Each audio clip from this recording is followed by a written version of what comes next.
Capítulo 7. Pasaron varios días a bordo. Al principio, Ayesha encontró la experiencia fascinante, pero conforme transcurría el tiempo, la niña comenzaba a desaparecerse, a desesperarse, al igual que el resto de sus compañeros. La niña lo notaba en el semblante de sus amigos, e incluso Bodgar lucía irritable, taciturno y apenas se comunicaba para lo más excrimante necesario.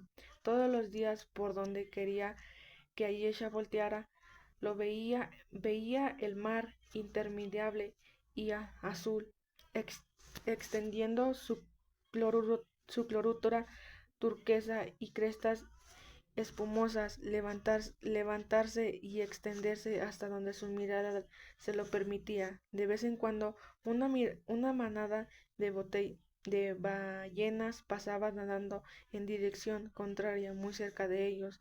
Tommy y ella se emocionaban, pues era un espectáculo digno de admirarse debido al enorme tamaño de las criaturas, el mover de sus aletas y los sonidos que producían, que resultaban ser muy melódicos y armoniosos, pero solo había ocurrido en un par de ocasiones. Por lo general, los días y sus noches transcurrían por una monotonía poco alternadora y una expectativa angustiante de lo que pudiera ocurrir una vez llegaran a sus tan anhelos destino. El capitán Burrows era muy amable con ella y Tommy. A diario les contaba historias sobre las aventuras que había experimentado a lo largo de su carrera de marino, pero por el contrario se mostraba frío con Penry y Bodgar. Le contaba le costaba trabajo disimular su desdén por los adolescentes de Akerok. Hemelkilin apenas les daría las palabras, se la pasaba día y noche trabajando de forma inalcanzable en todo lo que el barco requería. La niña llegó a pensar que era un mundo durante la primera parte del viaje, pero por la madrugada por las madrugadas lo escuchó un par de veces hablar de forma animada con el capitán Burrows. Se dio cuenta de que los duendes tenían muchas más resistencias físicas que los humanos, ya que parecía siempre inalcanzable y dispuestos a asistir a su capitán. De vez en cuando lo veían acariciar una moneda de oro de Hemelkling. Guardaba siempre en uno de sus bolsillos y miraba con el tal devoción como si fuera una amante perdida o la niña de sus ojos. Ayesha encontró muy extraño que era ser la profesora tanto fervor a un objeto y tanta indiferencia a las personas, cuando en su opción debería haber sido el rey. Al revés, el clima fue cambiando de manera apenas perceptible. Cuando menos lo notaron, una corriente gélida se impuso sobre la brisa tropical que los había acompañado durante la mayor parte de su largo recorrido. El sol apenas salía, ocultándose la mayor parte del día, muy concentrado con la vista puesto en el horizonte. Llueve mucho por estas zonas, ¿no? Preguntó Yesha. Así es, pequeña, contestó Burrows. Es aquella, aunque de pequeña no tiene nada, cada día parece que crece un poco más. Suele diluviar mucho en esta época del año, sobre todo en mar abierto, pero es bueno que llueva. Las estrellas en el cielo son nuestros mejores mapas. Los cuerpos celestes nunca mienten y han estado ahí durante millones de años, contrario a a las brújulas que suelen fallar y más entre nos vayamos acercando al reino de Akerok, puesto que es una zona que encierra múltiples misterios. Muchos marineros, marineros que han seguido esta misma ruta desaparecen y nunca las vuelven a ver. Soy de los pocos navegantes de toda Anacara que aventura que se aventura a ir hasta los confines de todo lo conocido. Todos los mapas que existen de este mundo terminan en Akerok. Este es el pueblo, el polo de todo lo que se conoce. ¿Por qué es Novanport? No quieren a los de Akerok. No sé, ni me corresponde a mí contestártelo. Hubo sucesos entre ambos pueblos durante la Guerra Mágica, hechos en muy agradable que, aunque pasaron hace mucho tiempo, nuestro pueblo difícilmente olvidará, aunque ninguno de los que participaron en aquella ocasión está vivo en estos días, al menos no en Novanport. Pero mi gente no olvida con facilidad. ¿Y por qué accediste a llevarnos? Por necesidad, mi niña. Quizás ahora no lo entiendas, pero más grande quizás sí.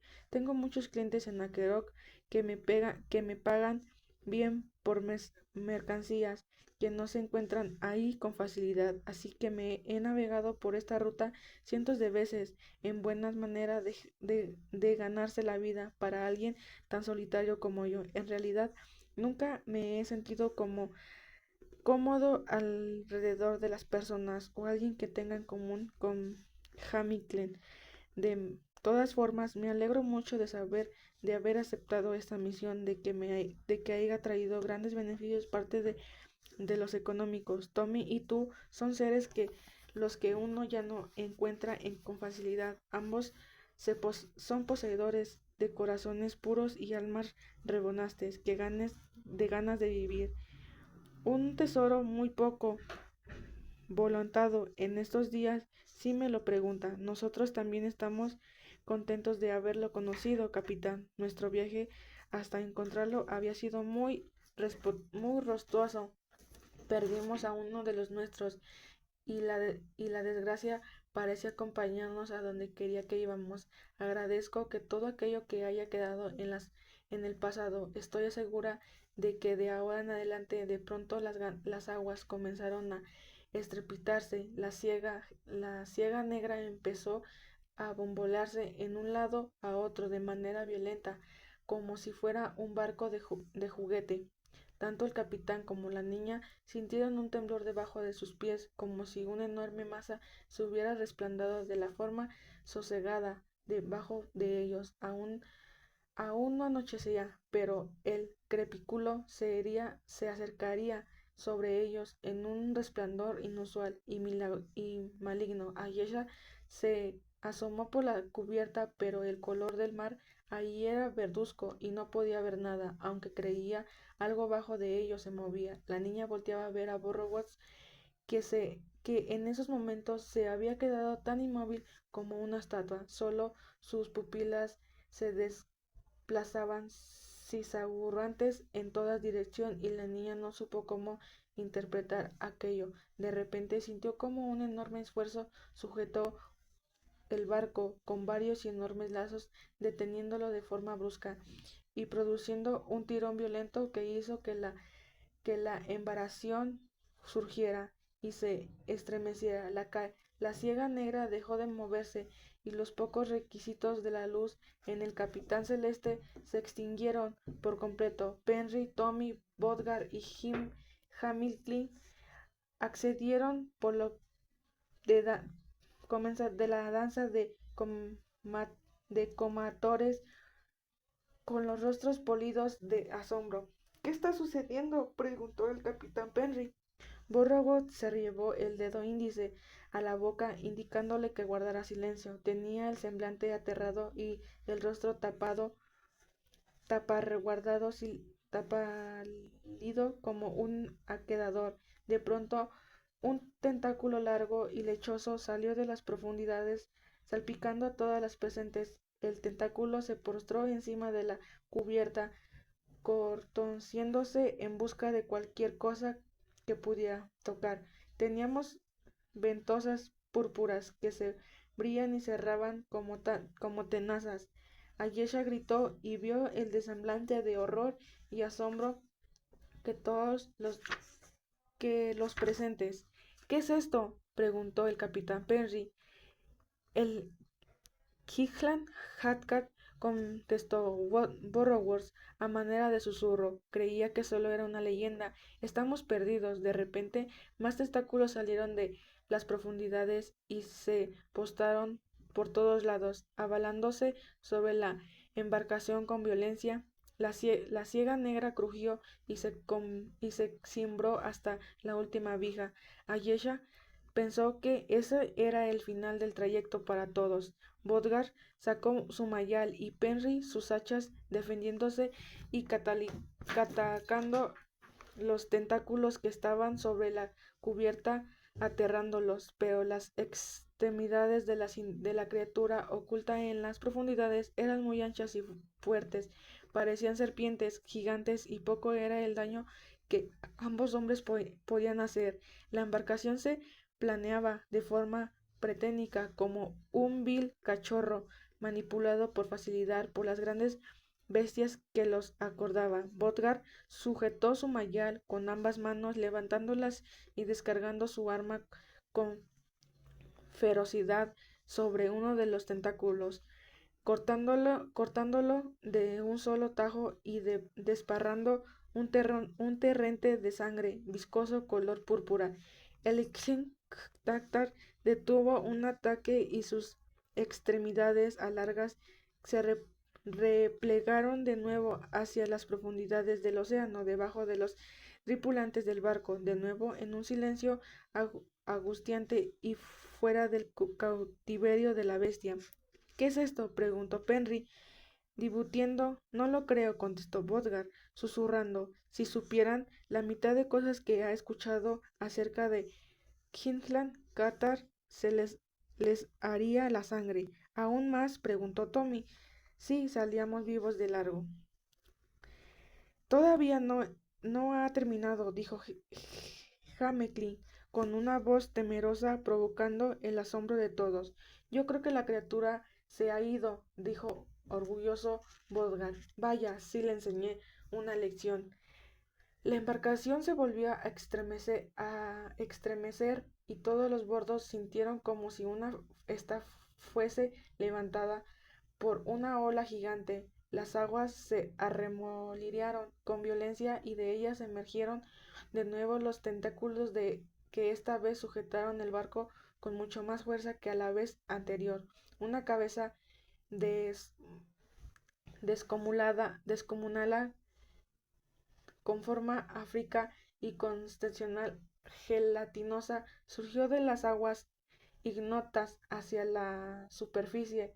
En el centro de aquella cabeza había un ojo amarillento y fosforescente que expandía con un brillo siniestro, y debajo de él había una enorme boca que se abrió lanzando un cuchillo agudo aberrante, dejando entrever varias hileras de colmillos afilados dispuestos a lo largo y ancho de toda la oquedad de sus fueces. Se, des- Se desprendió un error sofocante y salieron chorros de saliva pegajosa que se impactaron sobre la cubierta de la nave y sus tripulantes, dejándolos empapados de dicha sustancia. Tommy se acercó a Yesha y la abrazó con fuerza. El Queensland Qatar estaba furioso y herido. Todos pagarían las consecuencias. Como uno de sus tentáculos, la bestia rompió con facilidad uno de los tres mástiles del barco, como si fuera un palillo de dientes. Pronto destrozaría todo el resto de la siega negra, que no era rival para él. Ayesha sintió para él solo un objeto desalable, con delicios colmillos y a bordo. Allí se sintió una mano enguantada que la tomó por el hombro. Era Bodgar, que le sonreía de forma serena y con mucha dulzura. Ha sido un honor, mi futura reina, pero ahora sé lo que tengo que hacer. El futuro del reino está en ti. Nunca te olvides de que eres, de quién eres. Borgat, preguntó Ayesha, desconcentrada. El hombretón barbado Corrió hacia la propia del barco lo más rápido que pudo, con los brazos en alto, levantando su mayal, y se impulsó dando un salto hacia donde estaba el rostro de Kenneth Cantar, gritando. Acheron Borgat se elevó con los aires con una agilidad impropia de alguien de su tamaño, descargando su arma sobre el enorme ojo de su oponente y acercando en el blanco. La bestia lanzó un ladrido incluso más chirriante y ensordecedor que el primero. Sus tentáculos soltaron el barco. Cuando se produjo el impacto, Ayesha gritó y trató de dirigirse a donde estaba la bestia, que había sujetado con una de sus extremidades a Bodgar, que seguía peleando y tratando de liberarse de sus cautiverios, pero Penry y Tommy la sujetaron para que no lanzara el mar. Ella también, el Kingland Cactar, herido y ciego, descendió a las profundidades del océano, llevando a Bodgar con él, que no dejó de luchar hasta el final.